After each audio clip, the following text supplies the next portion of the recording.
சரவண ஜோதியே நமோ நம. வாழ்க வையகம், வாழ்க வளமுடன். அனைத்து தமிழ் நெஞ்சங்களுக்கும் கனிவான வணக்கங்கள்.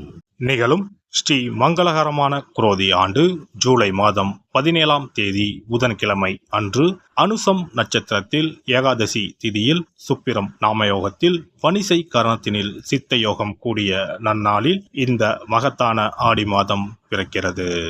ஆடி மாதம் என்றதும் நம் நினைவுக்கு வருவது ஆடிப்பெருக்கு மட்டும்தான். ஆனால் இந்த ஆடி மாதத்தில் நிறைய சிறப்பு அம்சங்கள் உள்ளன. ஆடி செவ்வாய், ஆடி வெள்ளி, ஆடி பூரம், ஆடி அமாவாசை என வரிசையாக நிறைய தினங்கள் கொண்டாடப்படுகிறது. நிறைய சுப தினங்கள் வந்தால் கூட இந்த ஆடி மாதத்தில் யாரும் சுப நிகழ்ச்சிகளை நடத்துவதில்லை. திருமணம் மற்றும் வளைகாப்பு போன்ற சுப நிகழ்ச்சிகளை இந்த மாதத்தில் வைப்பதில்லை. புதுமண தம்பதிகளையும் இந்த மாதத்தில் பிரித்து வைப்பது உண்டு. இந்த ஆடிப்பெருக்கு திருவிழாவின் போது புதுமண தம்பதிகள் புதிய மஞ்சள் கயிறுகளை மாற்றிக்கொள்வார்கள். இந்து ஜோதிடத்தின்படி ஆடி மாதம் ஒரு அசுபமான மாதமாக பார்க்கப்படுகிறது. எனவே இந்த மாதத்தில் திருமணம், சுப நிகழ்ச்சிகள், புதுமனை புகுவிழா என எந்த சுபகாரியங்களும் நடக்காது. இந்த ஆடி மாதத்தை ஒரு சூனிய மாதம் என்றும் கூறுவார்கள். ஆடி மாதத்தை ஒரு சூனிய மாதமாக பார்த்தாலும் இந்த மாதத்தில் ஏராளமான பூஜை மற்றும் விரதம் மேற்கொள்ளப்படுகிறது. இந்த மாதத்தில்தான் சக்தி தேவிகளையும் பைரவர், வாராகி நரசிம்மர், மகிஷாசுர மர்த்தினி, துர்க்கையம்மன் போன்றோர்களை பக்தர்கள் மறக்காமல் வழிபடுகின்றனர். எனவே ஆடி மாதத்தில் நிறைய சிறப்பம்சங்களும் இருக்கத்தான் செய்கின்றன.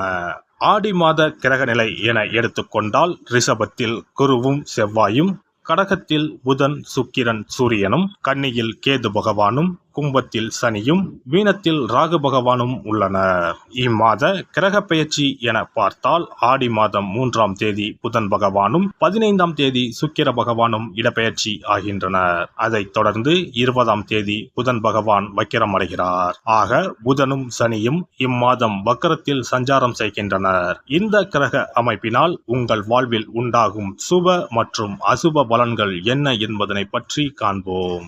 எந்த ஒரு விஷயத்திலும் சின்னதை பெரியதாகவும் பெரியதை சிறியதாகவும் மாற்றும் கலையை அறிந்த மிதுன ராசி அன்பர்களே, இந்த மாதம் தேவையான உதவிகள் அனைத்தும் கிடைக்கும். பணவரத்து அதிகரிக்கும், வீண் அலைச்சல் உண்டாகும். உழைப்பு அதிகரிக்கும், பயணங்களால் வீண் செலவு உண்டாகும். குடும்பத்தில் அமைதி குறையலாம், நிதானமாக பேசி பழகுவது நல்லது. கணவன் மனைவி ஒருவருக்கொருவர் அனுசரித்து செல்வது நன்மை தரும். பிள்ளைகள் மீது கூடுதல் கவனம் செலுத்துவது நல்லது. பொருட்களை பாதுகாப்பாக வைப்பது அவசியம். பெண்களை பொறுத்தவரை எதிர்பாராத உதவிகள் கிடைக்கும். கொடுக்கல் வாங்கலில் கவனம் தேவை. சேமிப்புகள் செய்யும் முன் தகுந்த ஆலோசனை பெறவும். தொழில் வியாபாரத்தில் திடீர் தடைகள் ஏற்பட்டு நீங்கும். வாடிக்கையாளர்களை திருப்திப்படுத்த கூடுதலாக உழைக்க வேண்டியிருக்கும். பங்குதாரர்களுடன் இருந்து வந்த நீண்ட நாள் பிரச்சனைகள் ஒரு சுமூக முடிவிற்கு வரும். உங்கள் வியாபாரத்தை விருத்தி செய்து கொள்வீர்கள். உத்தியோகத்தில் இருப்பவர்கள் மிகவும் கவனமாக பணிகளை மேற்கொள்வது நல்லது. மேல் அதிகாரிகள் மற்றும் சக ஊழியர்களை அனுசரித்து செல்வது நன்மை தரும். மேலிடத்தில் இருந்து உங்களுக்கு பொறுப்புகளை அதிகரிக்கலாம். பணி நிமித்தமாக வெளியூர் சென்று தங்க வேண்டி வரலாம். கலைத்துறையினருக்கு கடன் விவகாரங்கள் கட்டுக்குள் இருக்கும். புதிய ஆர்டர்களுக்கான முயற்சிகள் சாதகமான பலன் தரும். வீண் அலைச்சலை சந்திக்க வேண்டி இருக்கும். அரசியலில் உள்ளவர்களுக்கு கோபமாக பேசுவதை தவிர்ப்பது நல்லது. மேல் மட்டத்தில் உள்ளவர்களுடன் வாக்குவாதங்கள் ஏற்படலாம், கவனம் தேவை. மாணவர்கள் கூடுதல் நேரம் ஒதுக்கி பாடங்களை படிக்க வேண்டி இருக்கும். பெற்றோர் சொல்படி கேட்டு நடப்பீர்கள். நட்சத்திர பலன்கள் மிருகசிரிசம் 3, 4 பாதங்கள். இந்த மாதம் பணவரத்து அதிகரிக்கும். விருப்பமானவர்களை சந்தித்து உரையாடி மகிழ்ச்சி அடைவீர்கள். மனத்துணிவு உண்டாகும். எந்த ஒரு காரியத்தையும் துணிவுடன் செய்து அதிக நன்மை அடைவீர்கள். போட்டி பந்தயங்களில் ஈடுபடுவதை தவிர்ப்பது நல்லது. திருவாதிரை நட்சத்திரம். இந்த மாதம் தொழில் வியாபாரத்தில் ஈடுபட்டு இருப்பவர்கள் மிகவும் எச்சரிக்கையுடன் செயல்படுவது நல்லது. வாடிக்கையாளர்களிடம் கவனமாக பேசுவது வியாபார விருத்திக்கு உதவும். உத்தியோகத்தில் இருப்பவர்கள் கோபப்படாமல் மேல் அதிகாரிகள் சொன்ன வேலையை செய்து முடிப்பது நல்லது. சக ஊழியர்கள் பேச்சை கேட்டு நடப்பதை தவிர்ப்பது நன்மை தருவதாக இருக்கும். புனர்பூசம் நட்சத்திரம். இந்த மாதம் கணவன் மனைவி நெருக்கம் அதிகரிக்கும். ஆனால் வாக்குவாதங்களை தவிர்ப்பது நல்லது. உறவினர்களுடன் பேசும்போது நிதானத்தை கடைபிடிப்பது நல்லது. பிள்ளைகள் நலனில் அக்கறை செலுத்துவீர்கள். புதன் கிழமைகளில் பெருமாளை தரிசித்து அர்ச்சனை செய்ய எல்லா நலனும் உண்டாகும். சிறப்பு தொகுப்பு ஆடி மாத சிறப்புகள் மற்றும் வழிபாடு தொடர்பான சில குறிப்புகளை பற்றி காண்போம். ஆடி மாதத்தில் சிவனின் சக்தியை விட பார்வதியின் சக்தி அதிகமாக இருக்கும் என்பது ஐதீகம். ஆடி மாத அமாவாசை அன்று மறைந்த முன்னோர்களுக்கு பிதுர் கடமைகளை செய்தால் ஆண்டு முழுவதும் பித்ருக்களுக்கு கடன் கொடுத்த பலன் கிடைக்கும். ஆடி மாதம் சுக்லா தசமியில் திக் தேவதா விரதம் இருக்க வேண்டும். அன்று திக் தேவதைகளை அந்தந்த திக்குகளில் வணங்கி பூஜித்தால் நினைத்தது நடக்கும். ஆடி மாதம் சுக்லபட்ச ஏகாதசி முதல் கார்த்திகை மாதம் சுக்லபட்ச ஏகாதசி வரை மாத உபவாசம் இருப்பது குடும்பத்தில் அமைதியை ஏற்படுத்தும். ஆடி மாத செவ்வாய் கிழமைகளில் கோவிலில் எலுமிச்சப்பழ விளக்கு ஏற்றினால் கூடுதல் பலன்கள் கிடைக்கும்.